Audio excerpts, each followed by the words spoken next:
Lanjutan hijaunya lembah, hijaunya lereng pegunungan. Cerita, Arif Sujana. Audiobook, novel silat. Bab 5. Dalam mimpi itu, aku masih ada di dalam biara beduhur memandang sebuah lukisan jung besar berlayar yang megah bagai sebuah jung para dewa. Entah dari mana datangnya, di sebelahku telah berdiri seorang pemuda berjubah putih, rambutnya terurai tanpa ikat kepala. Pemuda itu memandangku dengan tersenyum begitu ramah sambil menunjuk ke arah gambar di batu itu dan berkata bahwa akulah yang berjodoh dapat membawa lukisan di batu itu keluar dari biara beduhur. Sampai 7 malam berturut-turut aku bermimpi yang sama, berkata Sri Maharaja bercerita tentang mimpinya. Kita bertemu dengan pemuda yang sama dalam mimpi, berkata Kebo Arema. Apa yang kamu mimpikan? Terheran Sri Maharaja mendengar ucapan Kebo Arema. Pada waktu itu aku terapung-apung di tengah lautan, jukungku pecah dihantam badai gelombang. 7 malam di tengah lautan aku bermimpi yang sama. Dalam mimpiku aku telah ada di atas jung besar yang tidak pernah kulihat sepanjang hidupku. Entah dari mana di sampingku berdiri seorang pemuda berjubah putih, rambutnya terurai tanpa ikat kepala.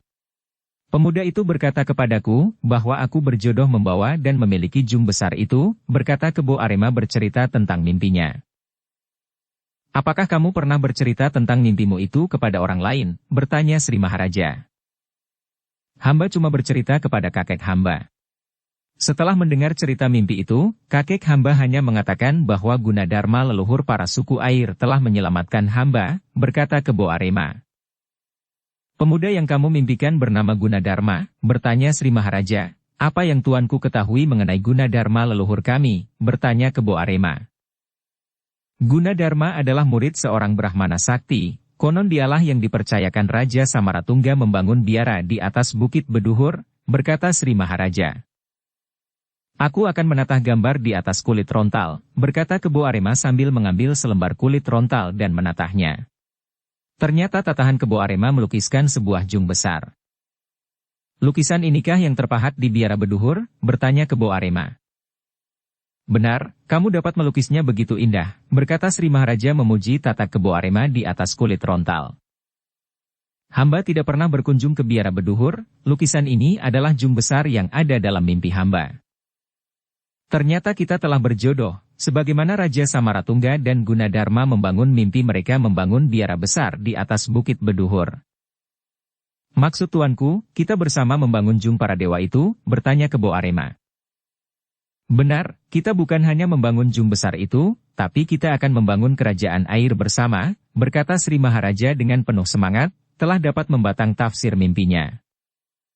Mulai hari ini, aku serahkan mimpiku kepadamu, membuat jung besar para dewa, berkata Sri Maharaja. Titah tuanku akan hamba junjung segenap hati, berkata Kebo Arema dengan penuh hormat. Kutitipkan juga, putra mahkota bersamamu, berkata Sri Maharaja sambil tersenyum. Dalam hati telah bersyukur bahwa Pangeran Kertanegara telah mendapatkan sahabat sejati seperti Kebo Arema. Keesokan harinya, Sri Maharaja telah memanggil Mahapatih untuk membuat persiapan sebuah prasasti pengukuhan sebuah usaha besar membangun kerajaan air di bumi Singasari. Gegap gempita suasana di seluruh penjuru bumi Singasari mendengar rencana besar itu. Ada yang gembira dan bangga. Tapi ada juga sebagian yang merasa ketakutan, menjadi semakin merasa terancam. Diam-diam menyebarkan kebencian bahwa Sri Maharaja telah menjadi pikun, telah melakukan perbuatan sia-sia. Pagi itu tanah Kutaraja masih basah, gerimis di malam hari menggenangi banyak tanah berlubang. 3 ekor kuda terlihat keluar dari gerbang kota. Mereka adalah Kebo Arema, Baya dan Pangeran Kertanegara yang akan melakukan perjalanan menuju Bandar Canggu. Di sanalah mereka akan membuat sebuah sejarah baru di bumi Singasari, membangun jung besar sebagaimana terpahat di dinding biara bukit beduhur. Jalan yang mereka lewati adalah jalan lintas perdagangan. Beberapa gerobak dengan muatan penuh tampak terlihat tengah berjalan pelan menuju Kutaraja. Sudah lama tidak terdengar ada perampokan di sepanjang perjalanan ini, berkata Pangeran Kertanegara. Kelak akan juga dirasakan keamanan perjalanan di perairan, berkata Kebo Arema. Tentunya setelah berdirinya sebuah kerajaan air yang akan kita bangun, berkata Kertanegara penuh semangat. Di samping para perampok, masih ada segelintir orang yang merasa terancam berdirinya sebuah kekuatan di perairan, berkata Kebo Arema. Yang pasti mereka akan melemparkan duri di sepanjang perjalanan kita, berkata Pangeran Kertanegara. Itulah salah satu yang harus kita waspadai, berkata Kebo Arema sambil memandang jauh ke ujung batas cakrawala. Sementara itu matahari telah jauh bergeser ke barat. Langkah kaki kuda mereka sudah hampir mendekati Bandar Canggu. Selamat datang di Benteng Canggu, berkata Senapati Mahesa Pukat menyambut kedatangan mereka di pendapa utama Benteng Canggu. Setelah menyampaikan berita keselamatan masing-masing, Pangeran Kertanegara menyampaikan tujuan dan rencananya, yaitu membuat sebuah jung besar yang belum ada sebelumnya di zaman itu. Sebuah kebanggaan yang besar bila aku terlibat dalam karya yang maha besar ini, berkata Senapati Mahesa Pukat memberikan dukungannya. Akhirnya pembicaraan pun semakin mendalam, semakin terinci. Mulai dari penempatan galangan, pencarian bahan kayu dan berlanjut kepada penggalangan prajurit yang akan menjadi bagian yang tak terpisahkan dari jung besar itu sendiri. Prajurit air, berkata Senapati Mahesa Pukat setelah merasa mengerti apa yang harus mereka lakukan mewujudkan impian Sri Maharaja membangun sebuah kerajaan air. Sesuai petunjuk Sri Maharaja, di benteng ini ada seorang senapati yang tangguh, mantan seorang guru istana yang terpilih, berkata Kebo Arema. Sri Maharaja terlalu memuji, mudah-mudahan sedikit ilmuku ini masih dapat berguna, berkata Mahesa Pukat merendahkan dirinya. Diam-diam Kebo Arema menyukai senapati muda di hadapannya yang rendah hati ini. Banyak hal keterangan yang telah diceritakan oleh Sri Maharaja tentang Mahesa Pukat kepadanya. Di antaranya kesaktian yang dimiliki oleh senapati muda ini. Dan Kebo Arema meyakini cerita Sri Maharaja bukan cuma isapan jempol belaka. Demikianlah. Keesokan harinya Mahesa Pukat telah memerintahkan beberapa prajuritnya membangun beberapa bedeng darurat di pinggir Sungai Brantas tidak jauh dari Benteng Canggu. Disitulah akan berdiri sebuah galangan tempat pembuatan sebuah jung besar yang belum pernah tercipta di zaman itu sebelumnya. Pada hari itu juga, Kebo Arema telah memerintahkan Bahaya keponakannya itu untuk berangkat ke Surabaya memanggil beberapa saudara mereka dari suku air. Pada zaman itu keahlian orang-orang suku air dalam pembuatan perahu memang tidak diragukan lagi. Mereka secara turun-temurun telah mewarisi ilmu pertukangan pembuatan perahu terbaik. Beberapa dari prajurit di Benteng Canggu ini dapat dibentuk menjadi prajurit yang tangguh sesuai dengan medan yang akan mereka hadapi, baik di darat maupun di lautan. Merekalah yang kelak akan menjadi perwira utama yang akan menurunkan keahliannya kepada prajurit baru yang akan kita dapatkan dari beberapa daerah di Singasari ini, berkata Senapati Mahesa Pukat kepada Kebo Arema dan Pangeran Kertanegara pada suatu malam di pendapa utama di Benteng Canggu. Sebuah usaha yang baik. Pembentukan pasukan khusus akan menjadi lebih cepat, berkata Kebo Arema menyetujui usulan Senapati Mahesa Pukat. Malam itu bulan tua bersembul di atas langit tepian Sungai Brantas begitu indahnya. Langit bertaburan bintang menghiasi Cakrawala Raya. 4 buah obar menerangi tanah lapang di tepian Sungai Brantas. Kebo Arema, Kertanegara, Bahaya dan 20 orang saudaranya dari suku air tengah berkumpul melakukan upacara adat memohon perlindungan dan berkah dari para leluhur. Pangeran, berkata Kebo Arema. Leluhur kami telah melarang keturunannya menurunkan ilmu pembuatan perahu kepada selain garis darah. Untuk itulah kami akan melakukan upacara penyatuan darah. Menjadikan pangeran sebagai saudara kami. Aku bersedia menjadi saudaramu, berkata Pangeran Kertanegara. Maka sebuah ritual kecil pun berlangsung hikmat. Diawali dari Kebo Arema memakan 3 helai daun cimeng yang diambilnya dari sebuah kotak kayu. Bergilir satu persatu memakan daun cimeng hingga berakhir pada Pangeran Kertanegara yang ikut mengambil 3 helai daun cimeng dan mengunyahnya. Setelah itu mereka meminum air tuak aren dari bumbung bambu yang sama. Demikianlah mereka melakukan sebuah ritual kecil, mengikat Pangeran Kertanegara sebagai saudara sedarah. Mulai hari ini, Pangeran adalah saudara kami. Tidak tabu lagi mengetahui rahasia pengetahuan kami, berkata Kebo Arema kepada Pangeran Kertanegara. Demikianlah mereka memulai sebuah kerja, yang diawali dengan pembuatan sebuah galangan besar di tepian Sungai Brantas. Pangeran Kertanegara melihat sendiri bagaimana orang-orang suku air bekerja. Mereka benar-benar ahli dan pekerja keras. Siang malam mereka bekerja seperti tidak mengenal lelah. Memang sangat mengagumkan, hanya dalam waktu sepekan sebuah galangan besar telah berdiri dengan kokohnya di tepian Sungai Brantas. Aku sudah mendapatkan 10 prajurit pilihan, para calon perwira pasukan khusus pengawal Jung Besar, berkata Senapati Mahesa Pukat kepada Pangeran Kertanegara pada suatu malam di pendapa utama Benteng Canggu. Hadir juga pada saat itu Kebo Arema. Atas penghormatan dan permintaan Mahesa Pukat, Pangeran Kertanegara dan Kebo Arema tinggal bersama di Benteng Canggu. Terima kasih, kami sudah membebankan Paman Senapati, berkata Pangeran Kertanegara. Tugas yang tengah Pangeran pikul adalah kewajiban kami sebagai prajurit membantu sepenuh hati, berkata Mahesa Pukat. Pangeran Kertanegara dan Kebo Arema mengakui dalam hati masing-masing, bahwa senapati muda di depannya itu benar-benar mendukung sepenuh hati tugas yang tengah mereka emban. Sehingga tidak ada jarak di antara mereka. Dalam setiap hal tidak ada yang tidak mereka bicarakan bersama, saling meminta pendapat dan jalan keluar bersama. Galangan telah siap, pekerjaan kita selanjutnya adalah mencari bahan kayu pilihan, di antaranya adalah mendapatkan sebuah kayu jati merah sebagai pokok jung, berkata Kebo Arema kepada Mahesa Pukat dan Pangeran Kertanegara. Apakah ada syarat ketinggian tertentu dari pohon jati merah itu? Bertanya Mahesa Pukat. Kita harus mendapatkan kayu jati merah untuk tulang pokok, berkata Kebo Arema. Pohon jati merah yang kita cari harus melebihi ketinggian 20 meter. Sebuah jung yang luar biasa besarnya, berkata Mahesa Pukat membayangkan sebuah jung yang sangat besar yang belum pernah dilihatnya pada zaman itu. Aku pernah menemui pohon jati merah setinggi itu di hutan Porong, besok kami akan mencarinya, berkata Kebo Arema.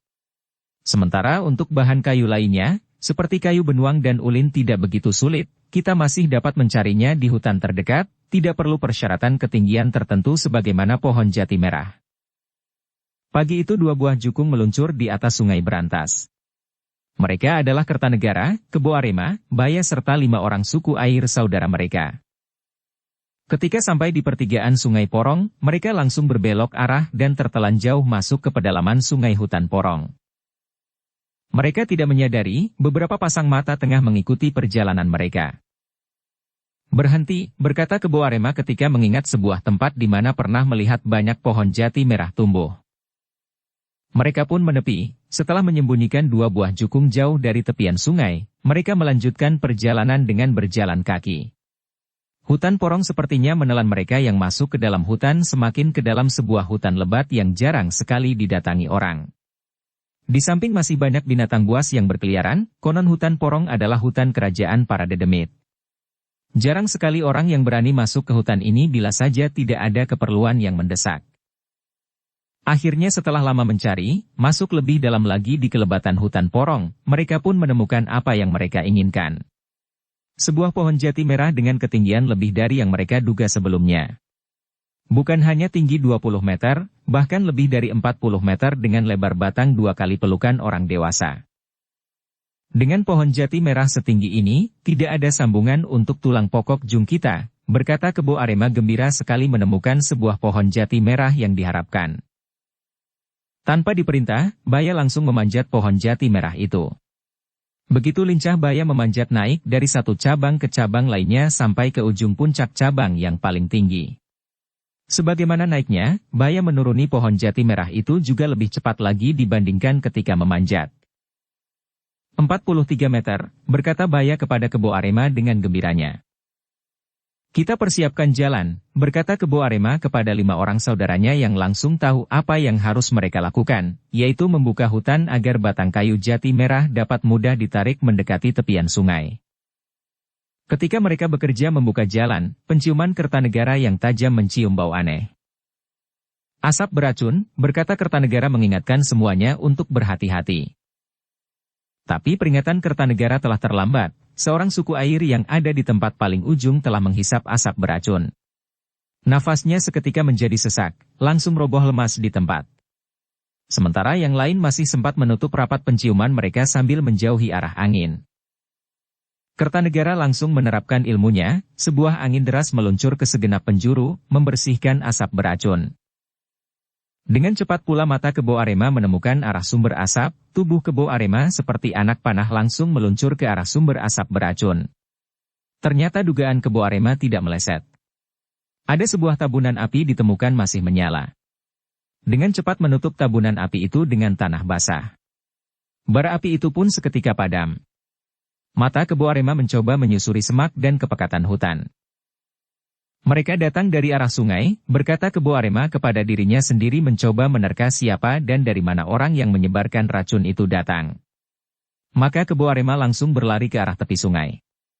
Namun sudah terlambat, sebuah jukung sudah jauh meninggalkan tepian. Hanya punggung mereka yang masih terlihat jauh dan tidak mungkin dapat dikejar. Kebo Arema kembali ke tengah hutan dengan hati berdebar, seorang saudaranya sudah terkena asap beracun. Ia masih hidup, berbisik bahaya menenangkan perasaan Kebo Arema sambil menunjuk saudaranya yang tengah diberikan tetesan air rendaman kayu aji batu keling pemberian dari Empu Dangka yang selalu dibawa oleh Kertanegara. Ternyata kayu aji batu keling sangat mujarab menawarkan segala jenis racun. Setelah beberapa tetes air rendaman kayu aji batu keling masuk lewat bibirnya, terlihat kulit tubuhnya yang semula putih pucat kembali memerah, napasnya kembali teratur seperti sedang tertidur nyenyak. Akhirnya mereka memutuskan untuk sementara menghentikan kegiatan kerja, menunggu saudara mereka sehat kembali. Kita beristirahat di sini, menunggu perkembangan kesehatan saudara kita, berkata Kebo Arema meminta semuanya beristirahat. Mulai sekarang kita harus selalu waspada, mereka tidak akan berhenti sampai di sini, berkata Kertanegara. Dengan kejadian ini mataku sudah terbuka, ternyata ada juga orang Singasari yang tidak menginginkan kerja besar ini terwujud, berkata Kebo Arema. Yang mereka inginkan adalah kegagalanku, berkata Kertanegara. Apakah pangeran sudah dapat menduga, siapa di balik semua ini, bertanya Kebo Arema. Sejauh ini aku sudah dapat menduga, siapa dan apa yang mereka inginkan, berkata Kertanegara. Kebo Arema tidak mendesak siapa orang di balik semua ini kepada Kertanegara. Ada sesuatu hal lain sehingga Kertanegara masih harus menyimpan rahasia siapa di balik semua ini yang berusaha menggagalkan kerja mereka. Paherangi, demikian nama saudara mereka yang terkena racun terlihat bangun dan hendak bangkit berdiri. Beristirahatlah, jangan banyak bergerak, berkata Kebo Arema sambil membantu Paherangi bersandar di sebuah batang pohon. Malam pun akhirnya datang berangsur menutupi hutan porong dengan kegelapan. Biarlah aku dan Baya berganti jaga, tenaga kalian sangat diperlukan esok hari, berkata Kertanegara meminta semuanya untuk beristirahat. Bangunkan aku, berkata Kertanegara kepada Baya yang mendapat tugas jaga pertama. Sepanjang malam tidak ada yang mengganggu mereka hingga sampainya datang pagi menjelang. Berdasarkan pengalaman hari pertama, maka mereka mulai mengatur siapa bekerja dan siapa yang harus berjaga. Sementara itu Paherangi yang terkena asap beracun sudah merasa sehat dan dapat bekerja kembali. Terima kasih Pangeran, berkata Paherangi yang sudah mengetahui siapa yang menyembuhkannya. Tanpa Pangeran mungkin aku tidak dapat lagi memandang cahaya pagi hari ini. Tidak perlu mengucapkan terima kasih, bukankah kita bersaudara, berkata Kertanegara yang ikut merasa gembira melihat Paherangi sehat sebagaimana sedia kala. Nampak terlihat mereka telah kembali bekerja, membuka hutan agar batang kayu jati merah dapat mereka keluarkan dari hutan. Sementara itu Baya yang mahir memanjat tengah membuang cabang pohon jati merah. Sebatang demi sebatang cabang pohon kayu jati jatuh terpangkas hingga akhirnya tinggal pokok batangnya saja yang masih berdiri menjulang tinggi. Setelah pembukaan jalan sudah dirasa mencukupi, mereka pun secara bergantian mulai memotong pokok batang kayu jati merah. Tali tambang besar pun telah terikat di batang pohon jati merah siap untuk ditarik. Sementara itu di sepanjang jalan telah ditebarkan balok kayu bulat yang berfungsi sebagai roda siap menggelinding manakala pokok batang kayu jati sudah rebah di atasnya. Krak, boom. Terdengar suara batang pohon jati merah jatuh ke bumi dengan suara yang luar biasa kerasnya. Tanah pun terasa bergetar ketika batang pohon kayu jati merah yang besar itu rebah jatuh ke bumi. Dan akhirnya batang pokok kayu jati itu pun sedikit demi sedikit bergeser sampai di tepian sungai. Besok kita datang kembali mengambil beberapa cabang batang yang sudah terpangkas, pantang dipisahkan tulang pokok dan tulang rusuk jung harus berasal dari pohon yang sama, berkata Kebo Arema kepada Kertanegara yang langsung menangkap dan mengerti batang pokok dan batang cabang yang akan ditatak nantinya sebagai tulang pokok dan tulang rusuk jung. Dua buah jukung terlihat meluncur menarik batang pohon yang panjang. Arah arus sungai Porong yang mengalir ke arah sungai Berantas sangat banyak membantu mempermudah kerja mereka. Namun ketika jukung mereka masuk ke aliran sungai Berantas, mereka harus melawan arus. Tapi para suku air adalah pedayung ulung. Sepertinya mereka tidak merasakan kesukaran. Perlahan tapi pasti jukung mereka terus bergerak menuju Bandar Canggu tempat mereka telah mendirikan sebuah galangan besar di tepian Sungai Berantas. Tapi semangat mereka seperti terbang. Terlihat galangan yang mereka kerjakan siang dan malam selama sepekan hari telah berubah menjadi tumpukan abu. Kemarin malam ada yang membakar galangan kita, berkata salah seorang dari suku air. Api sudah membesar, tidak mungkin lagi diselamatkan. Di mana kalian ketika kebakaran ini terjadi? Bertanya Kebo Arema menatap semua saudaranya dari suku air yang tidak ikut bersamanya ke hutan porong mencari pohon jati merah. Semua saudaranya dari suku air nampak tertunduk. Sirap mereka begitu kuat, semua saudaramu tertidur. Kami sendiri datang terlambat, galangan sudah setengahnya terbakar api, berkata Senapati Mahesa Pukat yang juga hadir di tempat itu menjelaskan dan meminta pengertian Kebo Arema untuk tidak menyalahkan sepenuhnya kepada saudaranya. Siapapun mereka, tujuannya hanya satu, untuk mematahkan semangat kita. Tunjukkan kepada mereka bahwa kita bukan orang yang gampang menyerah, berkata Kertanegara memberi semangat. Ternyata kata-kata Kertanegara seperti siraman minyak mengobarkan api semangat di dada para suku air. Keesokan harinya mereka sudah bekerja kembali membuat galangan dengan penuh semangat, seakan ingin menunjukkan bahwa mereka bukan orang yang gampang dipatahkan. Kejadian terbakarnya galangan di dekat Bandar Canggu itu pun sebentar saja sudah menggema sampai ke pelosok nagari. Semua orang membicarakannya. Beberapa orang bahkan mengaitkan kejadian itu dengan kosongnya singgasana di Kediri.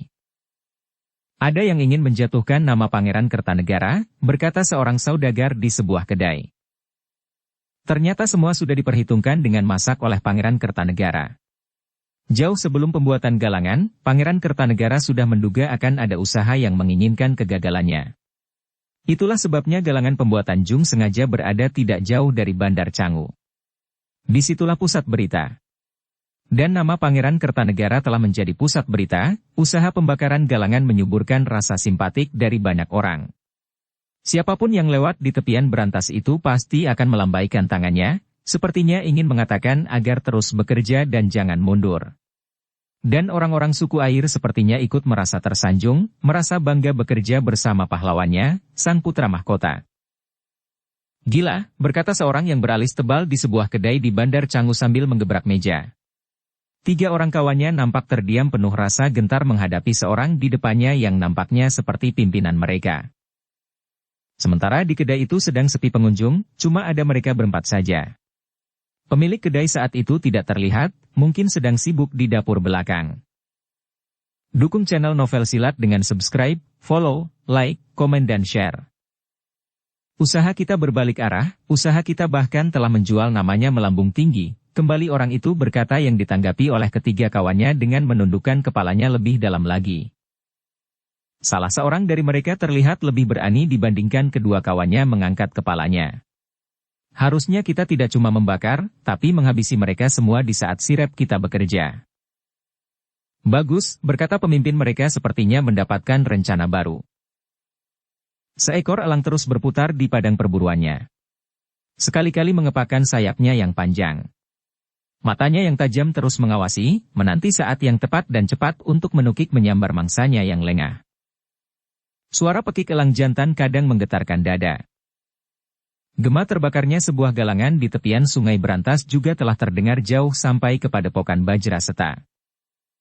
Mudah-mudahan kehadiran kalian dapat memberikan dukungan bagi Pangeran Kertanegara. Sampaikan salamku kepadanya, berkata Mahesa Murti ketika melepas Raden Wijaya, Mahesa Amping dan Lawe yang akan berangkat ke Bandar Canggu. Dengan menghela napas panjang, Mahesa Murti memandang punggung 3 anak muda di atas kudanya yang menghilang berbelok terhalang dinding padepokan. Terbayang masa mudanya bersama Mahesa Pukat melanglang dunia. Mengembara dari satu tempat ke tempat lainnya, merasakan angin segar di tengah padang ilalang, mencium bau tanah merah di perbukitan hijau. Masa muda yang indah, berkata Mahesa Murti kepada dirinya sendiri masih memandang jauh ke depan melampaui pintu gerbang padepokannya. Sudah lama kita tidak melakukan perjalanan jauh, berkata Raden Wijaya. Nampak wajahnya begitu ceria. Mari kita berpacu sampai di atas puncak bukit, berkata Raden Wijaya sambil mengepak perut kudanya agar berlari lebih cepat lagi. Mahesa Amping dan Lawe tidak ingin tertinggal, mereka pun menghentakkan kudanya berpacu mengejar Raden Wijaya yang sudah lebih dulu memacu kudanya. Terlihat 3 ekor kuda berlari berpacu di atas tanah bulakan panjang, membelah padang ilalang dan terlihat semakin jauh mendekati bukit kecil. Di atas puncak bukit mereka berhenti sebentar, menengok ke belakang memandang sawah dan ladang yang terhampar. Sepertinya mereka bertiga mempunyai perasaan yang sama, suara rindu para cantrik padepokan Bajra Setanun jauh di ujung seberang sawah dan ladang yang terhampar indah seakan memanggil mereka, mengucapkan selamat jalan. Aku akan selalu merindukanmu, berkata Lawe sambil melambaikan tangannya. Mahesa Amping dan Raden Wijaya hanya tersenyum melihat laku Lawe, diam-diam mereka juga mempunyai perasaan yang sama, sebuah kekosongan hati meninggalkan tempat yang menyenangkan bersama dalam persaudaraan dan kegembiraan hari-hari di padepokan Bajra Seta yang tenang dan sejuk, sesejuk senyum cerah para warganya. Dan mereka bertiga akan pergi jauh untuk waktu yang lama. Ketika menuruni bukit kecil itu, mereka tidak lagi memacu kudanya. Dibiarkan kaki kuda melangkah berjalan sendiri menuruni bukit. Masing-masing terdiam hanyut dalam angan pikirannya sendiri hingga tidak terasa mereka telah ada di tepi hutan kecil. Itulah awal perjalanan mereka. Sebuah awal pengembaraan mereka yang panjang menapaki liku jalan kehidupan yang tidak selalu datar. Lembaran perjalanan mereka diwarnai dengan canda dan tawa, tapi terkadang sangat begitu mencekam seperti menyusuri tepian jurang panjang di tengah malam dalam kepungan puluhan senjata tajam.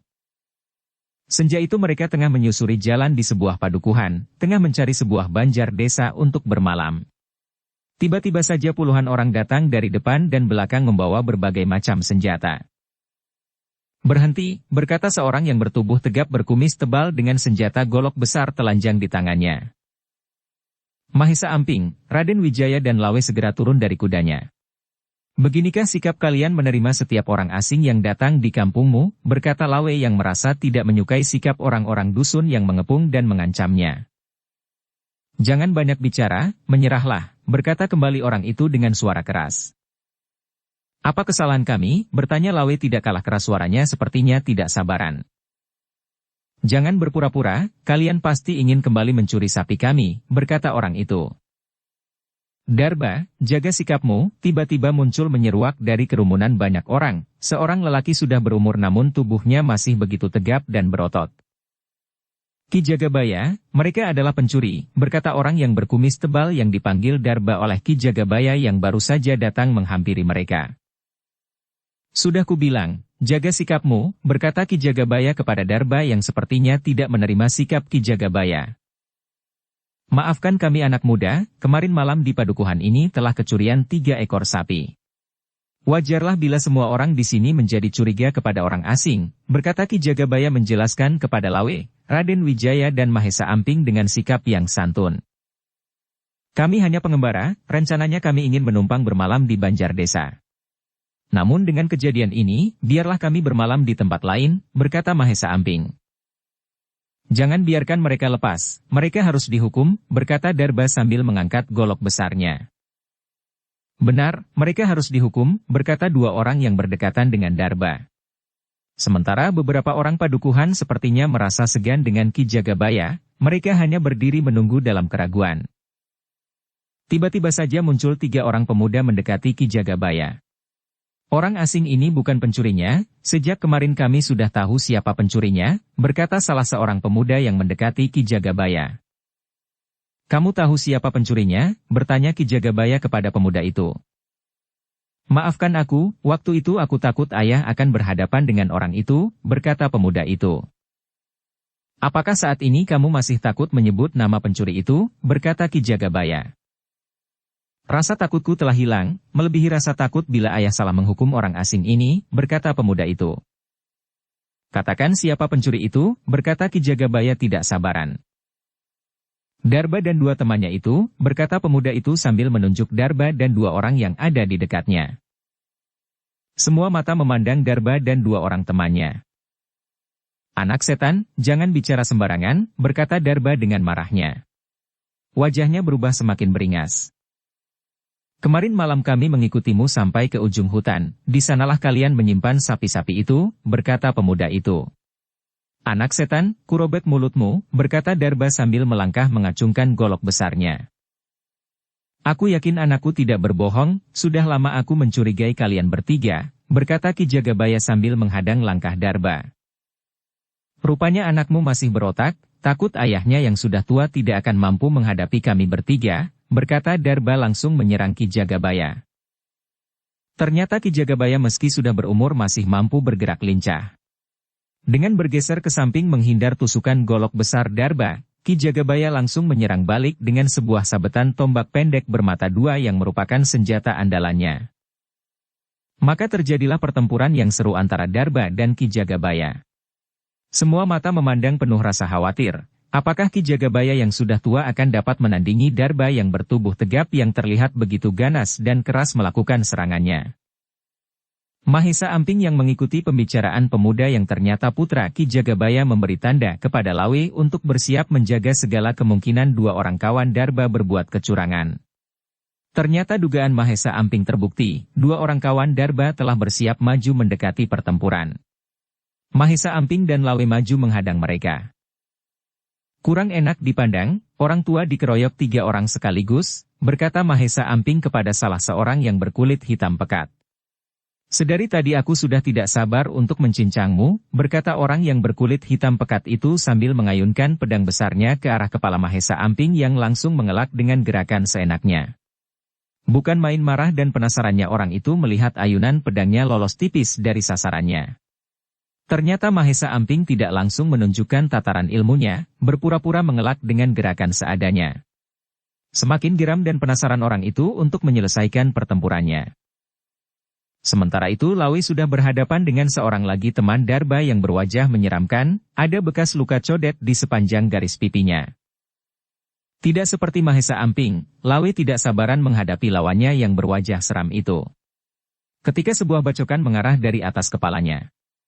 Dengan kecepatan yang tidak dapat dipercaya oleh lawannya, Lawe bergeser memiringkan badannya. Dan senjata lawan lewat hanya beberapa inci dari tubuh Lawe. Orang itu seperti terbelalak tidak percaya, sebuah tamparan yang keras menghantam tangannya yang masih menggenggam pangkal pedang. Tulang tangannya seperti patah dan pedih, tidak terasa pedangnya telah terlepas. Dan dalam waktu yang hampir bersamaan, entah dari mana datangnya serangan, yang dirasakannya tengkorak kepalanya seperti terhantam benda berat. Seketika itu juga orang yang berwajah menyeramkan itu roboh pingsan. Orang-orang padukuhan seperti tidak percaya dengan penglihatannya. Orang yang berwajah seram yang memang baru beberapa minggu ini tinggal di rumah Darba telah dapat dirobohkan dengan cepat oleh seorang pemuda asing yang sebelumnya dituduh sebagai seorang pencuri. Raden Wijaya hanya tersenyum melihat Lawe yang dengan cepat merobohkan lawannya. Pandangannya masih tetap ke pertempuran Ki Jagabaya dan Darba. Menjaga hal-hal yang tidak diinginkan yang mungkin dapat saja terjadi. Namun sekali-kali masih menengok pertempuran Mahesa Amping yang terlihat seperti orang bodoh menghindari serangan lawannya. Sebagaimana yang dilihat oleh Raden Wijaya, Ki Jagabaya ternyata masih mampu mengimbangi serangan Darba yang keras dan ganas. Mereka sepertinya berpacu meningkatkan tataran ilmunya. Pertempuran menjadi begitu sengit. Masing-masing ingin selekasnya menyelesaikan pertempuran. Akhirnya sedikit kelengahan telah menguntungkan posisi Ki Jagabaya. Darba lengah tidak menyadari bahwa tombak pendek Ki Jagabaya bermata dua. Ketika sebuah serangan dari Ki Jagabaya meluncur mengarah perutnya, dengan angkuh Darba mencoba menghantam tombak pendek itu dengan golok besarnya sekuat tenaga dengan keyakinan tombak pendek itu pasti terlempar. Ternyata tombak pendek itu berubah arah. Mata tombak yang lain berubah berputar menukik pangkal paha Darba. Darah memuncrat dari pangkal paha yang tercabik mata tombak Ki Jagabaya yang langsung mencabutnya dan melompat beberapa jarak. Rasa pedih dan perih dirasakan Darba pada pangkal pahanya yang tertembus mata tombak Ki Jagabaya. Kaki kanannya seperti lumpuh. Mata tombakku mengandung racun yang tajam, menyerahlah, aku punya penawarnya, berkata Ki Jagabaya menawarkan Darba untuk menyerah. Darba yakin Ki Jagabaya tidak berbohong. Apalagi ketika dirasakan badannya ikut menggigil.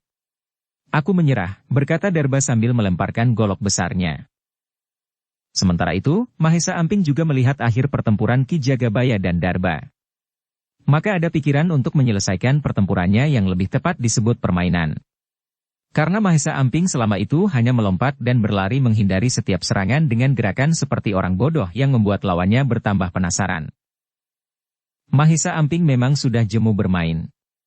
Ketika sebuah bacokan meluncur dari arah atas kepala, Mahesa Amping tidak menghindar. Dengan memperhitungkan kekuatan dan kecepatan luncuran pedang, Mahesa Amping telah menghentikan laju pedang itu dengan menjepitnya dengan dua buah jari tangannya.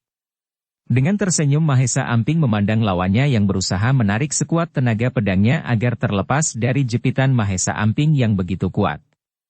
Bahkan tidak malu lagi menariknya dengan kedua tangannya. Akibatnya pun jadi sungguh memalukan, orang itu jatuh duduk di tanah terlempar tenaganya sendiri karena dengan cepat Mahesa Amping telah melepaskan jepitan jarinya. "Menyerahlah, dua orang temanmu sudah tidak berdaya," berkata Mahesa Amping dengan sikap tidak seperti orang bodoh lagi. Wajahnya berubah seperti penuh wibawa dan angker. Ternyata orang yang berwajah hitam pekat itu telah menyadari dengan siapa ia berhadapan. Bagaimana dengan dua buah jari lawannya dapat menahan dan menjepit pedangnya. Di samping itu ia telah melihat dua orang kawannya sudah tidak berdaya. "Aku menyerah," berkata orang itu sambil melempar pedangnya. "Bawa mereka ke rumah Ki Buyut," berkata Ki Jagabaya kepada beberapa orang yang langsung mengikat Darba dan dua orang kawannya. "Terima kasih. Apa jadinya diriku yang tua ini bila sampai dikeroyok tiga orang begundal itu," berkata Ki Jagabaya kepada Mahesa Amping, Lawi dan Raden Wijaya. Orang yang berwajah hitam pekat itu telah menyadari dengan siapa ia berhadapan. Bagaimana dengan dua buah jari lawannya dapat menahan dan menjepit pedangnya. Di samping itu ia telah melihat dua orang kawannya sudah tidak berdaya. "Tanpa kehadiran Ki Jagabaya, mungkin kami sudah dicincang habis warga Padukuhan," berkata Mahesa Amping. "Ternyata aku berhadapan dengan orang muda yang telah dapat menguasai diri. Sebelum dicincang kalian sudah lebih dulu membantai seluruh orang Padukuhan. Terima kasih kalian tidak melakukannya," berkata Ki Jagabaya. Akhirnya Ki Jagabaya mengajak mereka ikut bersama ke rumah Ki Buyut untuk ikut menjadi saksi. Hari sudah jauh menjadi malam, manakala mereka sampai di rumah Ki Buyut. Ki Jagabaya pun menceritakan apa sebenarnya yang telah terjadi. Darba dan dua orang kawannya tidak dapat mengelak lagi, mereka mengakui semua perbuatannya. "Bermalamlah di rumahku, aku masih punya persediaan ketela yang baru tadi siang dicabut," berkata Ki Jagabaya kepada Mahesa Amping, Raden Wijaya dan Lawe ketika urusan dengan Darba dan dua orang kawannya dianggap telah selesai. Masalah hukuman apa yang pantas bagi mereka telah diserahkan sepenuhnya kepada Ki Buyut. Akhirnya Mahesa Amping, Raden Wijaya dan Lawe tidak menolak tawaran Ki Jagabaya. Sebagaimana yang dijanjikan, Ki Jagabaya telah menjamu mereka dengan ketela rebus yang baru dicabut lengkap dengan kelapa parut mudanya. Apalagi yang menjadi teman minumnya segelas hangat wedang sar lengkap dengan gula batu merahnya. "Uenake puol," berkata Lawe sambil menyeruput wedang sar hangatnya. Ketika pagi menjelang, hari masih begitu gelap. Terlihat Mahesa Amping, Raden Wijaya dan Lawe telah meninggalkan Padukuhan. Mereka akan melanjutkan perjalanan ke Bandar Canggu yang sudah tidak begitu jauh lagi. Angin bertiup sepoi di pagi yang cerah. Dengan rancak 3 ekor kuda menapaki bulakan panjang, membelah padang ilalang, menapaki bukit dan lembah hijau pegunungan. Mahesa Amping, Raden Wijaya dan Lawe sepertinya menikmati perjalanan mereka. Seperti elang muda yang terbang bebas di udara mengarungi luasnya kehidupan alam raya. Sementara itu di hari yang sama, Kertanegara bersama Kebo Arema dan para saudaranya masih tengah bergulat membangun jung besar di tepian Sungai Brantas. Mereka bekerja dengan penuh semangat sepertinya tidak mengenal lelah. Dan sebuah kerangka jung besar telah berdiri di atas galangan seperti patung kerangka ikan raksasa berdiri di tepian Sungai Brantas. Siapapun yang lewat di tepian Sungai Brantas sepertinya sudah tidak sabar menanti lahirnya sebuah jung besar yang megah yang belum pernah tercipta sebelumnya. "Besok kita harus menyelenggarakan upacara rangka," berkata Kebo Arema kepada Pangeran Kertanegara dan Mahesa Pukat di pendapa utama Benteng Canggu di malam hari. "Apa yang kita lakukan dalam upacara rangka itu?" bertanya Mahesa Pukat. "Membakar sisa-sisa tatal kayu jati yang sudah tidak terpakai. Sebagian abunya dilarung di air, sementara sebagian lagi ditanam di bumi," berkata Kebo Arema menjelaskan sebuah ritual kecil yang dinamakannya upacara rangka. "Adakah makna yang disampaikan dari upacara rangka ini?" bertanya Mahesa Pukat. "Setiap upacara mengandung makna, abu kayu jati yang dilarung di air sungai sebagai pertanda menyatunya jung dengan lingkungannya agar mereka selalu bersahabat saling menjaga. Sementara abu yang ditanam di bumi, sebagai pertanda agar kemanapun kita berlayar jauh harus selalu mengingat di mana tempat kita berasal untuk datang kembali. Mahesa Pukat dan Kertanegara sepertinya dapat mengerti dan menangkap maksud dari upacara rangka yang akan mereka lakukan besok hari. Langit malam di atas tepian sungai Berantas dipenuhi kabut hitam. Hawa dingin menyergap tubuh seakan menyuruh setiap jiwa berlindung di baliknya untuk segera tertidur. Baya merasakan sesuatu yang tidak wajar tengah menghentak jiwanya. Dirasakannya rasa kantuk yang luar biasa yang tidak wajar. Dengan mengendapkan segala kekuatan yang ada di dalam batinnya, Baya berusaha melawan rasa kantuknya. Mengintip dari dalam biliknya siap sedia menjaga hal-hal yang mungkin saja dapat terjadi. Sementara itu semua saudaranya, baik. Ternyata sebuah sirep yang kuat tengah bekerja sebagaimana yang diduga oleh Baya. Seorang tidak jauh dari galangan tengah menerapkan aji sirepnya. Sebuah asap tipis terlihat mengepul dari dupa yang dibakar terbawa angin malam merasuki semua yang ada di galangan, membius mereka dalam kantuk yang luar biasa. Dari biliknya Baya dapat mengawasi keadaan di luar, bukan main kagetnya ketika samar-samar sebuah bayangan tengah mendekati galangan. Membakar galangan, hanya itulah yang ada dalam pikiran Baya melihat sesosok bayangan yang mengendap-endap mendekati galangan. Terlihat Baya perlahan keluar dari biliknya. Seperti harimau mendekati mangsanya, Baya sedikit demi sedikit mendekati bayangan itu yang masih belum menyadari bahaya tengah mengancamnya. Dua buah belati pendek, senjata andalannya telah tergenggam di dua tangannya. Sebuah terkaman kuat tidak dapat dielakkan lagi. Dan sebuah tikaman belati telah masuk langsung menembus jantung. Sosok bayangan itu tidak sempat lagi berteriak, napasnya sudah langsung menghilang di bekap tangan Baya yang kuat. Tiba-tiba pendengaran Baya yang tajam mendengar sebuah langkah kaki. Ketika berbalik badan terlihat tiga sosok bayangan di malam yang gelap telah menghampirinya. Kamu telah selamat dari sirepku, tapi tidak akan selamat dari pedangku, berkata seseorang yang paling terdepan langsung menyerang Baya. Meski senjata Baya berupa belati pendek, tidak menjadikan dirinya lemah. Dengan gesit Baya merangsek tubuhnya dengan pertarungan jarak pendek. Orang itu sepertinya kewalahan menerima serangan-serangan Baya yang datang seperti ombak bergulung. Untunglah dua orang temannya datang membantu. Sekarang keadaan menjadi terbalik, Baya sepertinya kewalahan mengelak serangan ketiga lawannya yang datang silih berganti, tiada memberinya kesempatan melakukan serangan balik sedikit pun.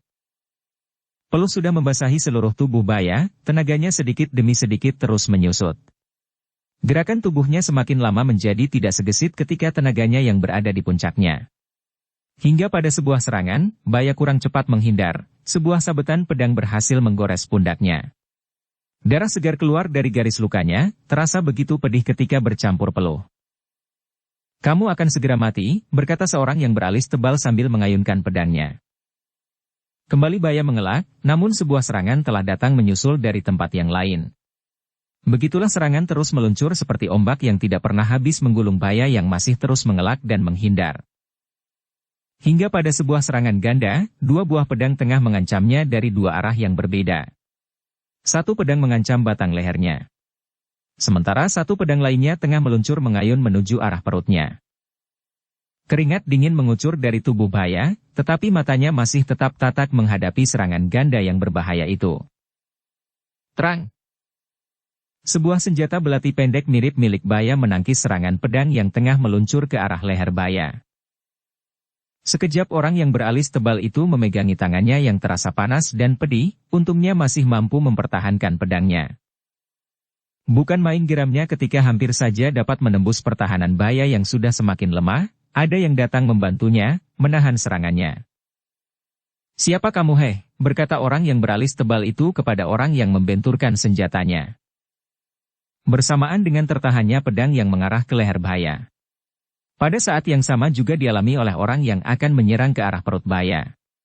Nasibnya terlalu apes, entah datang dari mana sebuah tamparan keras menghantam tengkorak kepalanya. Orang itu langsung limbung dengan mata berkunang-kunang. Dan sebuah tendangan yang keras telah melemparkannya terjungkal di tanah. Seorang pemuda telah berdiri bertolak pinggang di depan tubuh orang itu yang tidak lagi bergerak, pingsan. Bersamaan dengan dua kejadian di atas, seorang pemuda tengah menghadang orang ketiga penyerang Baya. Siapakah yang datang membantu Baya di saat yang kritis itu? Ternyata orang yang menahan serangan yang mengarah ke leher Baya adalah Mahesa Amping. Sementara, yang langsung membuat pingsan orang kedua yang tengah menyerang Baya ke arah perutnya adalah Lawe. Dan kita sudah dapat menebak siapa lagi orang yang menghadang penyerang ketiga Baya kalau bukan Raden Wijaya. Seperti yang telah diceritakan di muka. Perjalanan Mahesa Amping, Raden Wijaya dan Lawe tidak begitu jauh lagi dari Bandar Canggu. Hari sudah jauh malam, manakala mereka telah sampai di Bandar Canggu. Mereka pun sepakat untuk tidak mampir ke Benteng Canggu melihat hari sudah jauh malam. Dengan tidak sengaja langkah kaki mereka menuju ke galangan di tepian berantas. Disitulah mereka melihat Baya tengah dikeroyok oleh 3 orang penyerangnya. "Kubunuh kau lebih dulu," berkata orang di hadapan Raden Wijaya langsung mengayunkan pedangnya ke arah leher Raden Wijaya. Dengan cepat Raden Wijaya menunduk. Sebuah angin terasa berlalu di atas kepalanya. Bukan main kagetnya orang itu, pedangnya menyambar tempat kosong. Belum habis rasa kagetnya, sebuah tendangan dirasakan telah menghantam dadanya. Orang itu langsung jatuh rebah di tanah, pingsan. "Apakah kamu saudaranya?" bertanya orang yang beralis tebal melihat senjata di tangan Mahesa Amping mirip dengan senjata Baya. "Ya, aku saudaranya yang akan mencabut nyawamu," berkata Mahesa Amping bicara sekenanya. "Kurobek mulutmu," berkata orang itu sambil melayangkan pedangnya mengarah ke dada Mahesa Amping. Terang! Mahesa Amping kembali menangkis serangan pedang itu, tapi dengan kekuatan yang melebihi sedikit dari benturan pertamanya. Bukan main kagetnya orang itu. Tangannya kembali terasa panas dan pedih. Lebih panas dan pedih dibandingkan pada benturan sebelumnya. Tahulah orang itu bahwa pemuda di depannya bukan orang sembarangan. Timbul sifat liciknya, diam-diam mengambil sebuah bungkusan dari balik kainnya. Dengan cepat bungkusan itu meluncur ke arah Mahesa Amping dalam bentuk tepung putih. "Tepung beracun," berkata Mahesa Amping dalam hati yang telah mencium hawa beracun dari tepung putih yang datang meluncur ke arahnya. Dengan cepat Mahesa Amping memukul ruang kosong di depannya dengan melambari kekuatan tenaga cadangannya mengalir terpusat di telapak tangannya. Kejadiannya memang menjadi sangat mengerikan, sebuah angin keras memukul tepung beracun itu berbalik menyerang pemiliknya yang tidak sempat untuk menutup hidungnya sendiri. Tepung beracun itu telah terhirup. Tanpa hitungan detik lagi orang itu jatuh terduduk dengan badan sudah berwarna biru. Dan akhirnya rubuh terlentang dengan nyawa yang langsung melayang. Mahesa Amping memandang orang di depannya dengan wajah penuh penyesalan. "Ternyata aku masih belum dapat menguasai kecepatan jalan pikiranku sendiri," berkata Mahesa Amping kepada dirinya sendiri.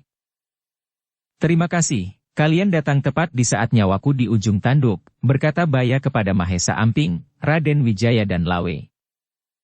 Malam pun terus berlalu.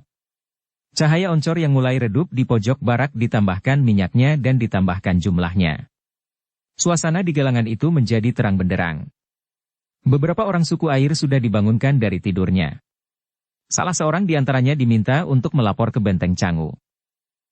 Mahesa Pukat, Kertanegara dan Kebo Arema telah datang ke galangan. Baya langsung menjelaskan apa yang telah terjadi.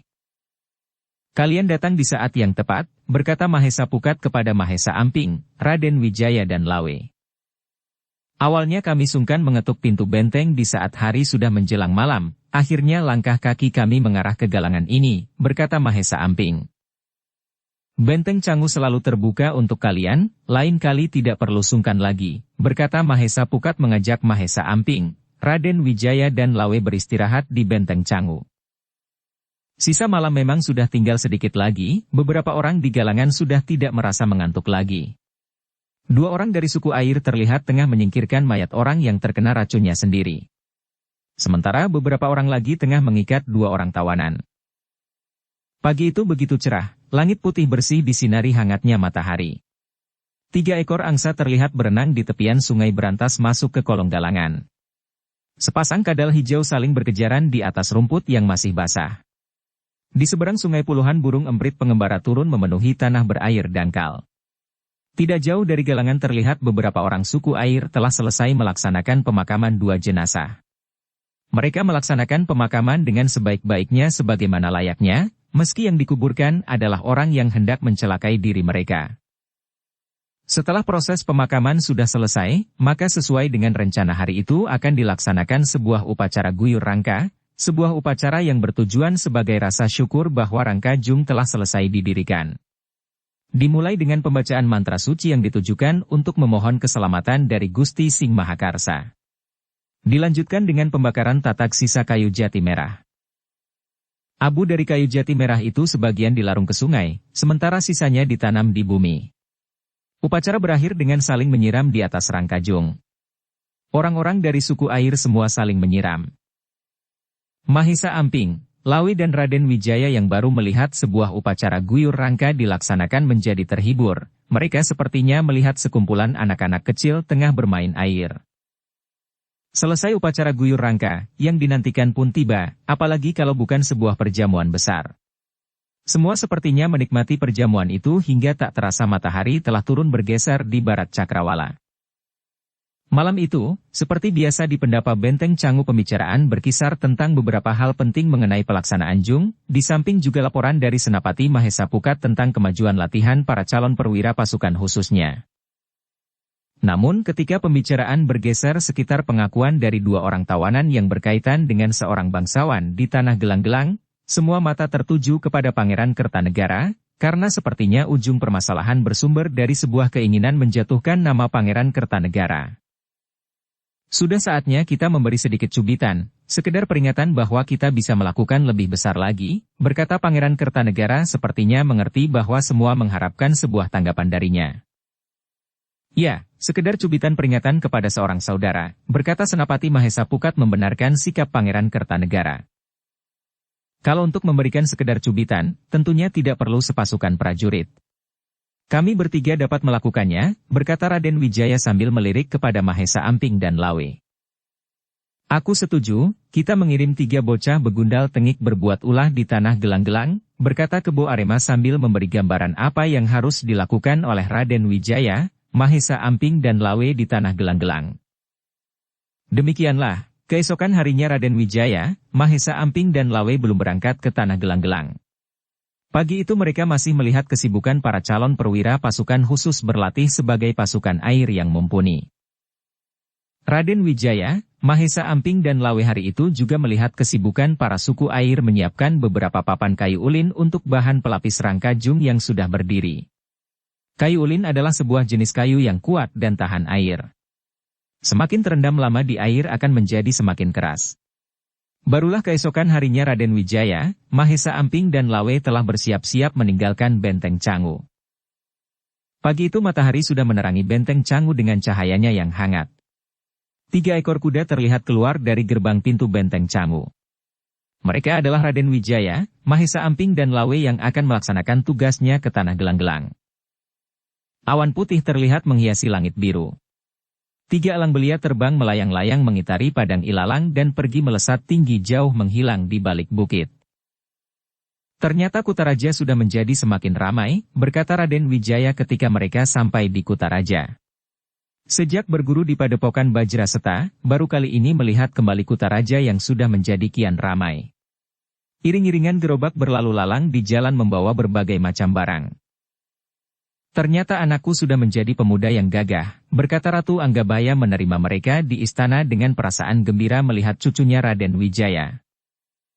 Raden Wijaya memperkenalkan Mahesa Amping dan Lawe kepada keluarganya. Ternyata kamu anak Ki Banyakwedi, wajahmu mirip sekali dengannya, berkata lembutal ayah Raden Wijaya ketika diperkenalkan dengan Lawe. Aku yakin di sepanjang jalan para begundal tengik tidak ada yang berani mengganggu kalian, berkata Ratu Anggabaya. Justru kamilah yang sering mengganggu mereka, berkata Mahesa Amping yang disambut tawa semua. Demikianlah mereka bertiga bermalam di Istana Kutaraja. Kepada keluarganya Raden Wijaya tidak bercerita tentang rencana mereka ke Tanah Gelang-Gelang. Hanya dikatakan bahwa mereka tengah ditugaskan, laku langlang, mengembara ke beberapa tempat. Dari sini kami akan ke Kediri dan terus ke Tanah Gelang-Gelang, berkata Raden Wijaya mengatakan arah perjalanan mereka. Bumi Singasari begitu luas, sudah seharusnya kalian mengenalnya satu persatu, berkata Ratu Anggabaya. Bumi Singasari memang begitu luas, lebih luas dibandingkan ketika Ken Arok menundukkan Kediri. Keamanan, kesejahteraan dan kemakmuran menyelimuti Bumi Singasari. Para putaraja yang berdaulat di berbagai daerah sepertinya saling berlomba membangun daerahnya masing-masing. Sepertinya ingin menunjukkan kelebihan dari saudaranya. Persaingan itu telah tumbuh dan berkembang semenjak adanya kekosongan penguasa di Kediri. Menguasai Kediri ibarat menguasai setengah tanah Singasari, itulah yang mereka inginkan. Dan di antara putra dan keluarga Sri Maharaja yang telah menunjukkan persaingannya itu adalah Raja Jayakatwang, putra keturunan terakhir Raja Kertajaya, putra Raja Kediri terakhir yang saat ini berkuasa di Tanah Gelang-Gelang. Aku putra Kediri, akulah yang berhak menjadi penguasa di Kediri, berkata Raja Jayakatwang kepada permaisurinya Turuk Bali. Ayahanda telah menganugerahi kepada kita Tanah Gelang-Gelang, berkata Ratu Turuk Bali sepertinya mengingatkan suaminya untuk menerimanya. Tanah Gelang-Gelang bukan Kediri, berkata Raja Jayakatwang. Dan apapun akan kulakukan untuk menguasai Kediri, meski dengan cara paksa. Ratu Turuk Bali tidak lagi membantah apapun yang diinginkan suaminya yang keras seperti batu. Sebagai istri yang setia harus tunduk patuh. Meski di dalam hati kurang menyetujui apa yang dilakukan suaminya, seperti peningkatan kekuatan prajuritnya, seakan-akan Raja Jayakatwang tengah menyusun kekuatan yang besar untuk menghadapi sebuah perang besar. Siapa yang akan diperangi? Itulah yang membuat hati Ratu Turuk Bali seperti tersayat, terapung-apung dalam kebimbangan. Ada 3 pemuda ingin menghadap Tuanku Ratu, berkata seorang bibi dayang kepada Ratu Turuk Bali yang saat itu berada di taman. Apakah mereka menyebut sebuah keperluan? Bertanya Ratu Turuk Bali. Ya, berkata Ki Jagabaya sambil menghadang langkah Darba. Mereka hanya mengatakan ingin menghadap Tuanku Ratu. Salah seorang menyebut dirinya putra lembutal bernama Raden Wijaya dari Kutaraja, berkata bibi dayang itu. Bawa mereka kemari, berkata Ratu Turuk Bali yang sudah mengenal Raden Wijaya sebagai anak sepupunya Lembutal. Bukan main gembiranya Ratu Turuk Bali menerima kedatangan Raden Wijaya, seorang keponakannya dari Kutaraja. Sejak kedatangannya di Tanah Gelang-Gelang sudah lama tidak bertemu dengan saudara sedarah dari Kutaraja. Keponakanku sudah menjadi seorang pemuda gagah, berkata Ratu Turuk Bali menyambut kedatangan Raden Wijaya. Perkenalkan ini kawan-kawanku, berkata Raden Wijaya memperkenalkan Mahesa Amping dan Lawe kepada Ratu Turuk Bali. Banyak sekali yang ditanyakan Ratu Turuk Bali tentunya sekitar Kutaraja yang sudah begitu lama tidak dikunjungi. Akhirnya dalam sebuah kesempatan, Raden Wijaya menunjukkan sebuah tusuk konde kepada Ratu Turuk Bali. Ini adalah milikku, kenapa bisa ada di tanganmu? Bertanya Ratu Turuk Bali yang mengenal bahwa tusuk konde itu adalah benar miliknya. Raden Wijaya pun bercerita dengan panjang lebar semua kejadian yang dialami Pangeran Kertanegara di Pulau Madura. Rahasia tusuk konde ini biarlah tetap menjadi rahasia, biarlah Raja Jayakatwang tidak mengetahui bahwa aku sudah mengetahui apa yang telah dilakukannya sejauh ini, berkata Ratu Turuk Bali sambil matanya memandang jauh, menembus rimbunan soka merah yang berjejer rapi di pinggir dinding pagar istana. Untuk itu, biarlah kami tidak terlalu lama di istana ini, berkata Raden Wijaya mencari alasan agar tidak diminta menginap di istana. Ratu Turuk Bali dapat menerima alasan Raden Wijaya, terutama mengenai rahasia tusuk konde. Meski rasa rindunya harus dikorbankannya. Jagalah diri kalian, berkata Ratu Turuk Bali melepas kepergian Raden Wijaya, Mahesa Amping dan Lawe. Hari memang hampir senja, sebagaimana layaknya seorang pengembara, Raden Wijaya, Mahesa Amping dan Lawe terlihat di jalan kota yang sudah tidak begitu ramai lagi. Dilihatnya tidak jauh dari istana sebuah barak besar prajurit. Kita buat mereka tidak tidur malam ini, berkata Raden Wijaya kepada Lawe dan Mahesa Amping ketika melihat dari gerbang yang masih terbuka beberapa kelompok prajurit gelang-gelang tengah berkumpul di depan barak mereka. Sambil berjalan Raden Wijaya menerangkan apa yang harus mereka lakukan. Raden Wijaya mengajak 2 orang kawannya ini ke alun-alun utama. Sebagai seorang yang pernah tinggal di Kutaraja, Raden Wijaya sudah dapat menerka ada apa saja biasanya di alun-alun utama. Ternyata yang dicari Raden Wijaya adalah seekor harimau jantan. Demikianlah setiap seorang raja di Singasari biasanya memiliki beberapa binatang sebagai lambang kekuasaan, seperti gajah, kuda-kuda yang terpilih dan juga seekor harimau. Dan di alun-alun Tanah Gelang-Gelang dipelihara seekor harimau yang besar. Harimau itu sepertinya dipelihara dengan baik. Kerangkengnya terbuat dari kayu yang kuat dengan ukuran yang cukup luas. Pada saat Raden Wijaya, Mahesa Amping dan Lawe berada di dekat kerangkeng, harimau itu sedang tidur. Kita bergerak di saat hari menjelang malam, berkata Raden Wijaya. Kita harus mendapatkan kayu untuk memikulnya, berkata Lawe yang melihat ukuran harimau begitu besar. Demikianlah sesuai rencana mereka bertiga telah menyiapkan segalanya, menunggu saat hari menjelang malam. Malam itu bulan sabit menggantung di langit gelang-gelang. Alun-alun terlihat begitu sepi dan gelap. 3 sosok bayangan mengendap-endap mendekati kerangkeng harimau yang sedang berbaring. Ternyata harimau mempunyai pendengaran yang begitu tajam. Meski tidak terlihat bangun, telinganya sudah mengetahui ada yang mendekatinya. Di kegelapan malam, terlihat matanya mengawasi 3 sosok tubuh yang mendekatinya. Terlihat Raden Wijaya membuka selarak kayu yang mengunci pintu kerangkeng. Perlahan Raden Wijaya membuka pintu kerangkeng dan masuk ke dalamnya. Ternyata, harimau itu memang telah bersiap sejak awal. Begitu Raden Wijaya masuk ke dalam, harimau itu langsung bangkit menatap Raden Wijaya dengan matanya yang tajam menyala di kegelapan malam. Bersamaan dengan suara auman besar, Raja Rimba itu melompat menerkam Raden Wijaya. Tapi semua itu sudah diperhitungkan oleh Raden Wijaya. Dengan gerakan yang luar biasa cepatnya, melebihi kecepatan gerak lompat harimau itu, Raden Wijaya sudah melenting ke samping. Begitu kecewanya sang Raja Rimba mendapatkan tempat kosong.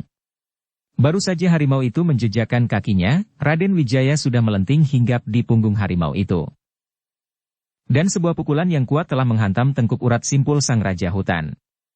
Tanpa bersuara lagi, sang Raja Hutan jatuh rebah pingsan.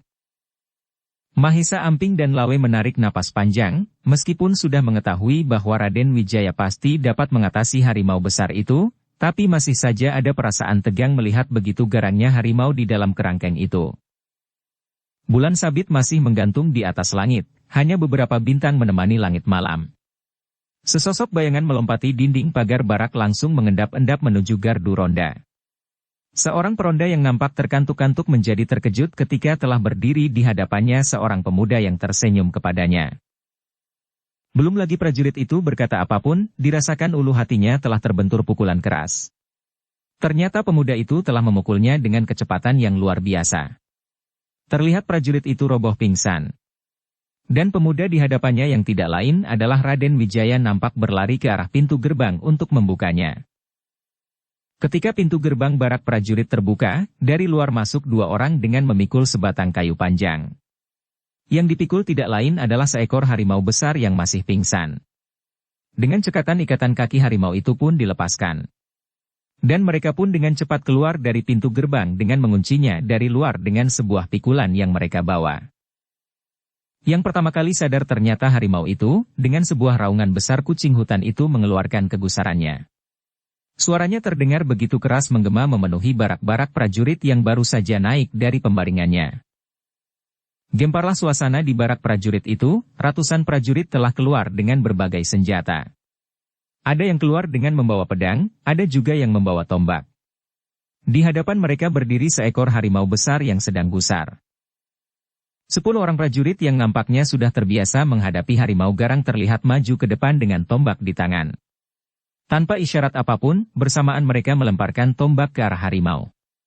Sungguh naas nasib harimau itu, 3 buah batang tombak berhasil menembus punggungnya. Sebuah raungan kemarahannya terdengar menggema memenuhi suasana malam yang sepi sebagai suara terakhir yang menggetarkan. Sang Raja Rimba telah rebah tak bernyawa. Malam itu juga gegerlah separuh kota Tanah Gelang-Gelang. Mereka bukan hanya terkejut menyaksikan seekor harimau peliharaan Raja Jayakatwang yang sangat dibanggakan itu telah mati.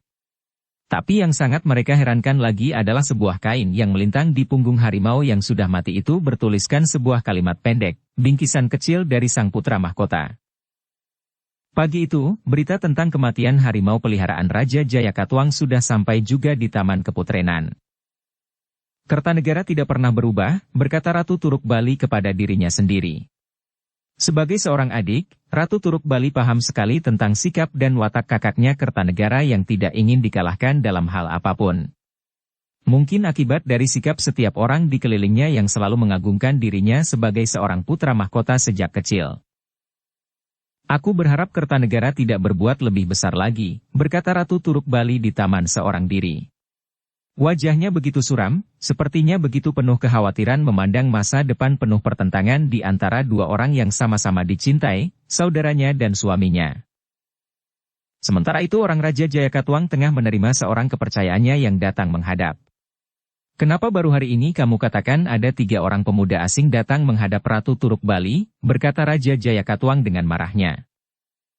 "Ampun tuanku, setelah ada kejadian matinya harimau peliharaan tuan, aku baru merasa curiga dengan kedatangan mereka," berkata orang kepercayaannya. "Cari dan bunuh mereka," berkata Raja Jayakatwang dengan murkanya. Di sebuah kedai dekat dengan sebuah pasar yang cukup ramai di Tanah Gelang-Gelang 3 orang pemuda tengah merencanakan sebuah perampokan. Yang akan dirampok tidak lain adalah sebuah kiriman 1000 senjata pedang yang dipesan langsung oleh Raja Jayakatwang. "Kabarnya barang dagangan itu akan datang besok siang," berkata Raden Wijaya. "Berarti kita harus mencegat mereka di luar kota," berkata Lawe. "Aku belum mendengar usulan darimu," berkata Raden Wijaya kepada Mahesa Amping. "Entahlah, aku justru melihat ada sebuah perangkap tengah dipasang untuk kita," berkata Mahesa Amping sesuai dengan apa yang dirasakan lewat panggraitanya yang tajam. Ternyata apa yang dikhawatirkan Mahesa Amping memang tengah terjadi. Kehadiran mereka sudah diketahui. Mereka sudah ada dalam jaring mata-mata. Kehadiran dan pembicaraan mereka telah disadap. Pagi itu di sebuah jalan yang sepi jauh gerbang kota Tanah Gelang-Gelang, berjalan 2 buah iring-iringan pedati yang dijaga oleh 10 orang pengawal barang. Tidak terlihat apa yang dibawa, karena pedati terlihat tertutup rapat. Sebagai pertanda bahwa barang yang dibawa pasti barang berharga. "Saatnya kita beraksi," berkata Raden Wijaya sambil memberi tanda. Lawe, Raden Wijaya dan Mahesa Amping langsung meloncat ke tengah jalan. "Berhenti," berkata Lawe dengan garangnya berlagak sebagai penyamun sungguhan. "Apa yang kalian inginkan?" berkata orang yang paling terdekat dengan Lawe tidak kalah garangnya. "Pergi dan tinggalkan barangmu," berkata Lawe. "Jumlah kami lebih banyak dari kalian," berkata kembali pengawal barang itu. "Kalian cuma 10 orang pengawal barang, tidak ada artinya," berkata Lawe masih dengan sikap yang garang seperti penyamun sungguhan. "Jumlah kami bukan 10, berkata pengawal barang itu. Bersamaan dengan itu keluar dari dalam 2 pedati 10 orang. Ternyata di dalam pedati yang rapat tertutup bersembunyi 10 orang prajurit dari Tanah Gelang-Gelang. "Dan kami bukan pengawal barang, tapi para prajurit yang siap menangkap kalian," berkata orang itu sambil tertawa yang diikuti tawa dari semua prajurit yang ada di situ merasa telah berhasil mengelabui 3 orang pemuda di depannya. "Kita telah dijebak," berkata Mahesa Amping kepada Lawe dan Raden Wijaya. "Kepung dan habisi mereka," berkata orang itu yang ternyata seorang perwira tinggi. Maka para prajurit itu pun telah menyebar mengepung. Mereka merasa yakin bahwa sasaran mereka tidak akan dapat melarikan diri. Ternyata mereka salah terka, 3 pemuda yang mereka kepung tidak terlihat gentar sedikit pun. "Olahraga pagi yang menyenangkan," berkata Lawe kepada Mahesa Amping dan Raden Wijaya. Maka ketika prajurit itu bergerak menyerang, mereka pun ikut bergerak memencar. Maka terjadilah 3 kerumunan pertempuran yang seru. Gerakan Lawe memang begitu lincah baik saat mengelak dari setiap serangan bahkan ketika menyerang lawannya. Untungnya Lawe memang tidak menggunakan senjatanya. Beberapa prajurit habis babak belur terkena pukulan dan tendangannya. Tapi serangan dan kepungan kepada Lawe masih tidak juga kendor. Sementara itu beberapa prajurit yang menyerang Raden Wijaya benar-benar dibuat bingung. Dengan kecepatan yang tidak dapat diikuti oleh pandangan mata biasa, Raden Wijaya seperti menghilang dari kepungan. Dan tiba-tiba saja sudah ada di belakang salah satu prajurit yang naas langsung kena pukulan dari Raden Wijaya yang tidak menggunakan tenaga cadangannya. Tapi tetap saja prajurit itu langsung roboh merasakan tulang iganya seperti patah. Tidak seperti Lawe atau Raden Wijaya. Mahesa Amping bertempur seperti orang yang tidak mengenal ilmu kanuragan. Mahesa Amping tanpa senjata bergerak sejadi-jadinya membuat para prajurit yang menyerangnya menjadi penasaran. Tidak satupun serangan senjata pedang mereka mengenai sasaran. Mahesa Amping mengelak sejadinya bahkan menyerang dengan seperti asal-asalan, tapi selalu serangannya itu menimbulkan korban. Seperti tendangan langkah kaki kuda menyepak ke belakang telah mematahkan pergelangan tangan seorang prajurit, pedang di tangannya langsung terlepas. Sementara ketika ia mengelak seperti tersungkur menabrak badan salah seorang prajurit yang langsung roboh sesak napas seperti tertabrak sebuah gunung batu. Bukan main penasarannya ke 7 orang prajurit yang mengeroyok Lawe. Tidak ada satupun serangan yang dapat menembus dan melukai Lawe yang bergerak begitu lincah dan cepat seperti burung sikatan meliuk di antara sabetan dan ayunan pedang panjang. Setelah sekian lama menyerang, tenaga ketujuh prajurit itu pun semakin menyusut. Sementara Lawe tidak juga terlihat kelelahan sedikit pun. Akhirnya Lawe tidak ingin bermain terus, karena tenaganya akan dapat ikut terkuras. Berpikir demikian Lawe telah meningkatkan tataran ilmunya, maka yang terjadi adalah benar-benar menghebohkan. Dalam sebuah gebrakan, 3 orang prajurit langsung roboh pingsan. Melihat 3 orang temannya begitu cepat roboh hanya dalam satu gebrakan, keempat prajurit menjadi bimbang. Apakah mereka masih mampu menghadapi Lawe hanya dengan berempat? Ketika mereka masih dalam keadaan bimbang, seorang sudah kembali dirobohkan oleh Lawe hanya dengan sebuah tendangan melingkar langsung menyambar dadanya. Sementara itu, sebagaimana Lawe, Raden Wijaya juga sudah merasa lama bermain-main. Dengan kecepatan yang sukar diterima oleh pandangan kasat mata. 3 orang prajurit sudah terlempar merasakan pukulan dan tendangan yang entah dari mana datangnya. 3 orang prajurit langsung roboh pingsan. Tidak seperti Lawe dan Raden Wijaya. Mahesa Amping masih tetap melakukan permainannya. Melakukan gerakan semaunya dan seperti asal-asalan. Tapi akibatnya memang luar biasa. 5 prajurit terlihat berbaring tidak mampu bangkit berdiri karena merasakan badannya remuk, tulangnya seperti patah dan ngilu. Apakah kamu masih punya tenaga untuk bermain? Berkata Mahesa Amping dengan tersenyum kepada seorang prajurit, seorang perwira tinggi yang masih tetap menyerang meski hanya tinggal seorang diri. Sebagai prajurit, kematian bukan sebuah hal yang menakutkan, berkata perwira itu sambil terus mengayunkan pedangnya. Diam-diam Mahesa Amping mengagumi sikap perwira itu. Begitu setia kepada tugasnya dan tidak takut mati. Seorang prajurit yang berjiwa ksatria.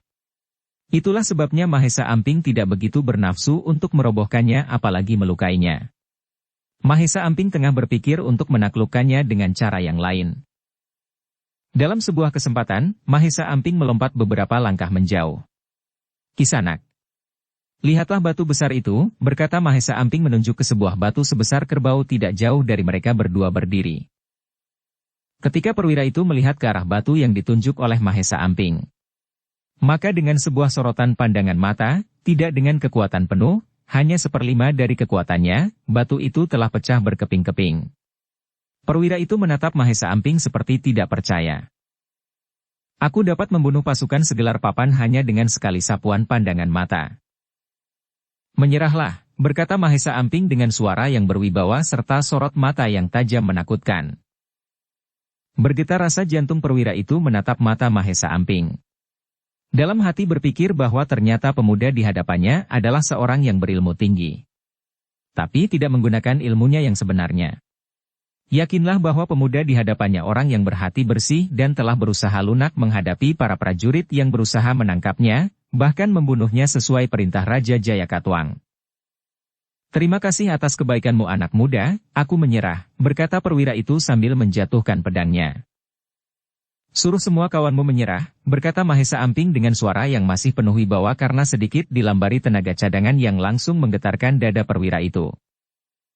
Lemparkan senjata kalian, menyerahlah, berkata perwira itu dengan suara lantang. Mendengar suara pemimpinnya yang memerintahkan untuk menyerah, tanpa menunggu perintah kedua kalinya, 3 orang prajurit yang masih berhadapan dengan bimbang melawan Lawe langsung melemparkan senjatanya. Sementara itu 4 orang prajurit yang melawan Raden Wijaya yang sedang setengah putus asa menjadi bulan-bulanan pukulan Raden Wijaya seperti orang yang kepanasan mendapatkan datangnya hujan. Mereka langsung melempar senjatanya, gembira ikut menyerah.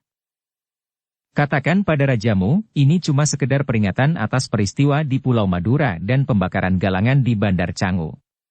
Kami dapat melakukan jauh lebih besar lagi, berkata Raden Wijaya dengan lantang ketika 2 pedati yang memuat beberapa prajurit yang terluka mulai bergerak diiringi beberapa prajurit yang lesu berjalan meninggalkan pedang mereka yang masih tergeletak.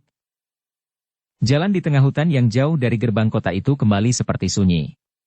Mahesa Amping, Raden Wijaya dan Lawe telah jauh meninggalkan tanah gelang-gelang. Ternyata apa yang terjadi di jalan di tengah hutan itu tidak lepas dari perhatian 3 pasang mata yang terus mengintai. Pemuda itukah yang membunuh kakakku? Bertanya seorang yang sudah berumur kepada 2 orang pemuda yang menyertainya. Jalur perdagangan antara Tanah Gelang-Gelang ke Kediri memang sudah ramai. Beberapa padukuhan di jalur perdagangan itu sepertinya ikut tumbuh berkembang. Mahesa Amping, Raden Wijaya telah singgah di sebuah pasar Kademangan Kedung Jati. Tampaknya pasar itu tempat persinggahan beberapa saudagar. "Berikan kami hidangan terbaik di kedai ini," berkata Lawi kepada seorang pelayan pria di sebuah kedai yang cukup ramai. "Pelayan," berkata sambil menghampiri kepada pelayan itu seorang pria yang sudah cukup berumur namun masih nampak kekar. "Berikan tuan muda ini makanan yang terbaik di kedai ini, besok pagi mereka sudah tidak lagi dapat menikmatinya," berkata pria itu kepada seorang pelayan sambil melirik kepada Mahesa Amping. "Kenapa Kisanak begitu mudah menentukan umur kami?" berkata Mahesa Amping yang merasa bahwa pria asing ini sengaja akan membuat sebuah ulah. "Karena kamu berutang nyawa guru kami," berkata seorang pemuda yang datang bersama saudaranya yang terlihat mirip. Ternyata dua pemuda yang berjuluk sepasang iblis dari Gelang-Gelang. "Pamanku akan membuat perhitungan denganmu," berkata Prastawa dengan mata penuh kebencian. "Nanti malam, saat bulan purnama, kutunggu kamu di puncak Bukit Jati," berkata pria itu yang mengaku adik dari Empu Gelian yang pernah dikalahkan dan terbunuh oleh Mahesa Amping di Pulau Madura. Sepasang iblis dari Gelang-Gelang dan pamannya telah meninggalkan kedai. Kepada seorang pelayan, Mahesa Amping bertanya tentang arah menuju puncak Bukit Jati. Maka ditunjukkannya oleh pelayan itu arah menuju puncak Bukit Jati. "Di puncak Bukit Jati ada lingga persembahan Dewa Shiwa. Apakah Tuan akan melakukan persembahan ke sana?" bertanya pelayan itu menanyakan maksud tujuan Mahesa Amping menanyakan tempat itu. "Benar, kami akan melakukan persembahan ke tempat itu," berkata Mahesa Amping agar tidak ada pertanyaan lain lagi. Setelah menyelesaikan hidangan yang telah disediakan, Mahesa Amping, Lawi dan Raden Wijaya terlihat keluar dari kedai itu. Puncak Bukit Jati memang tidak begitu jauh dari Kademangan Kedung Jati yang terletak di bawah kaki Bukit Jati. Sebuah kademangan yang cukup subur dan menjadi sebuah tempat persinggahan yang ramai karena merupakan pertengahan jarak antara Kediri dan Tanah Gelang-Gelang. Hari masih begitu terang dan senja masih lama untuk dinantikan. Mahesa Amping, Lawi dan Raden Wijaya tidak langsung ke puncak Bukit Jati. Mereka masih melihat-lihat keadaan pasar yang masih ramai. Di pojok pasar ada sebuah rumah pandai besi yang tengah sibuk mengerjakan beberapa pesanan senjata. "Pasti pesanan dari Tanah Gelang-Gelang," berkata Lawi ketika melihat seorang pandai besi tengah menempa lempengan besi. "Tanah Gelang-Gelang tengah membangun sebuah pasukan yang kuat," berkata Raden Wijaya. Mahesa Amping nampak merenung, terbayang beberapa pertempuran yang telah terjadi sejak ia berada di Padepokan Bajraseta. Terbayang mayat-mayat yang tergeletak, beberapa tubuh yang terluka. Tiba-tiba terlintas sebuah pertempuran besar dalam bayangan Mahesa Amping. Sebuah pertempuran besar yang belum pernah disaksikan sebelumnya. Nampak begitu jelas seorang panglima perang yang gagah perkasa yang ia sangat kenal sekali yang tidak lain adalah Raden Wijaya. Sementara seorang panglima pengapitnya adalah seorang pemuda dengan wajah begitu pucat yang terlihat gemetar memegang pedangnya sendiri. "Siapakah pemuda itu?" bertanya Mahesa Amping pada dirinya sendiri. Mahesa Amping tersentak kaget ketika bahunya ditepuk oleh seseorang. "Hari sudah hampir senja, saatnya kita berangkat ke puncak Bukit Jati," berkata Raden Wijaya kepada Mahesa Amping sambil menepuk bahunya. Bersambung ke bab 6. Dukung kami dengan subscribe, follow, like, komen dan share. Terima kasih.